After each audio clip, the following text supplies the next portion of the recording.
நெல்லையப்பர் கோவிலின் காந்திமதி யானை உடல்நலக்குறைவால் உயிரிழந்ததை அடுத்து உடல் பக்தர்களின் அஞ்சலிக்காக தாமரை குளத்தில் வைக்கப்பட உள்ளது.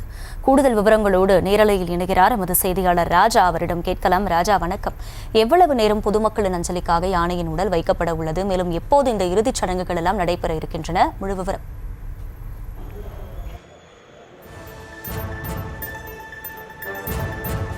வணக்கம். அருள்மிகு திருநெல்வேலி நெல்லையப்பர் காந்திமதி யானை உயிரிழந்த சம்பவம் பெரும் சோகத்தை ஏற்படுத்தியுள்ளது திருநெல்வேலி மாவட்டத்திலே.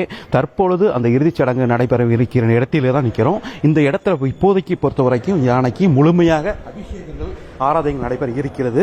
தற்போது நெல்லையப்பர் கோவில் யானை காந்திமதிக்கு வயது 56. பக்தரின் ஒருவரின் நன்கொடையாளர் 1985 ஆண்டு நெல்லையப்பர் கோவிலுக்கு தானமாக கொடுக்கப்பட்டு கோவில் நிர்வாகத்தின் மூலம் பராமரிக்கப்பட்டு வந்தது. நெல்லை மாவட்டத்தில் செல்ல பிள்ளையாக காந்திமதி இருந்து வந்தது. நெல்லையப்பர் நிற்கிறோம். இந்த இடத்துல இப்போதைக்கு பொறுத்த வரைக்கும் யானைக்கு முழுமையாக அபிஷேகங்கள் ஆராதனை நடைபெற இருக்கிறது. தற்போது நெல்லையப்பர் கோவில் யானை காந்திமதிக்கு வயது 56. பக்தரின் ஒருவரின் நன்கொடையாளர் 1985 ஆண்டு நெல்லையப்பர் கோவிலுக்கு தானமாக கொடுக்கப்பட்டு கோவில் நிர்வாகத்தின் மூலம் பராமரிக்கப்பட்டு வந்தது. நெல்லை மாவட்டத்தில் செல்ல பிள்ளையாக காந்திமதி இருந்து வந்தது. நெல்லையப்பர் கோவில் நடைபெறும் அனைத்து திருவிழாக்களிலும் யானை காந்திமதி முன் செல்ல திருவிழாக்கள் நடைபெறுவதை பக்தர்கள் கண்டிருப்பார்கள். யானை காந்திமதியை வடக்கு பிரகாரத்தில் உள்ள தனி அறையில் வைத்து கோவில் நிர்வாகம் பராமரித்து வந்தது. யானை தனி ஃபேன், தனி குளியல் தொட்டி உள்ளிட்டவைகள் அமைக்கப்பட்டு கோவிலின் செல்லப்பிள்ளையாகவும் கோவில் ஊழியர்கள் பராமரிக்கப்பட்டு வந்தது.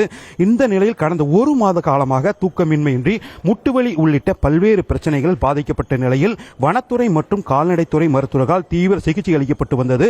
இந்த நிலையில் நேற்றைய தினம் யானை கீழே அமர்ந்து எழ முடியாத சூழல் ஏற்பட்ட நிலையில் மருத்துவர்கள் தொடர்ந்து கண்காணித்து வந்தது. இந்த நிலையில் யானை காந்திமதி உயிரிழந்தது பக்தர்கள் மத்தியில் பெரும் சோகத்தை ஏற்படுத்தியுள்ளது. யானையை பராமரித்து வந்த பாகன் ராமதாஸ் மற்றும் உதவி பாகன் ஆகியோர் யானை முன்பு நின்று கண்கலங்கிய சம்பவம் அனைவரும் கண்கலங்க செய்தது.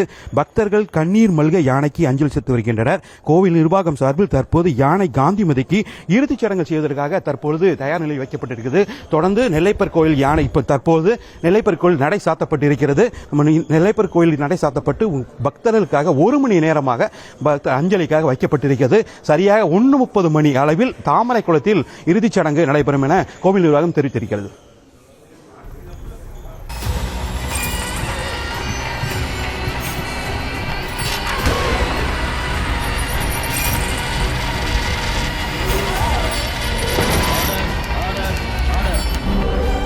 நிகழ்தகவு குற்றங்களின் மறுபரிமாணம். நாள்தோறும் இரவு 10 மணிக்கு இணைந்திருங்கள் நமது நியூஸ் தமிழ் தொலைக்காட்சியோடு.